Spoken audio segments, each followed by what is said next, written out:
கடுமையான வேலை பளுவால் உடல் மனம் ரெண்டும் சோர்வுற்றிருக்க காலகட்டத்திலையோ அல்லது இம்மீடியட்டாக ஒரு எனர்ஜி வேண்டி இருக்கு அப்படின்னு நினச்சாலோ, இமோஷனலாக இம்பேலன்ஸாக ஒரு ஸ்டேட்டுக்குள்ளே நீங்கள் இருந்தாலோ, கோபம், பயம், பதட்டம் இந்த மாதிரி ஒரு நிலைமையிலையோ இந்த மூச்சு பயிற்சியை நீங்கள் செஞ்சு பார்க்கலாம். 3 நிமிடங்கள் தான் ஆகும் இந்த ப்ரீதிங் அவேர்னஸ்க்கு. ஆனால் அதிக அற்புதமான பலன்கள் இருக்கும். உங்கள் கண் முன்னாடி உங்களுக்கு பிடித்த மலர்கள் நிரம்பிய ஒரு கூடை இருக்கிறதா நினச்சிட்டு அதை அப்படியே அந்த மனத்தை உள்வாங்கிட்டு ஒரு ஆழமான மூச்சு உள்ளெடுக்கிறோம். Breathing deeper. அதை நுரையீரல் ஃபுல்லாக ஃபீல் பண்ணிட்டு இப்போது உங்கள் கண்ணு முன்னாடி ஒரு மெழுகுவர்த்தி இருக்குது. அந்த மெழுகுவர்த்தியோட ஒளியை ஊதி அணைப்பது போல் நம்ம பாவிக்கிறோம். டெக்னிக் இவ்வளோதாங்க.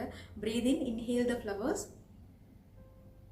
Breath out, blow the candle off. இதை ஒரு 7 முறை தொடர்ச்சியாக பண்ணி பாருங்கள்.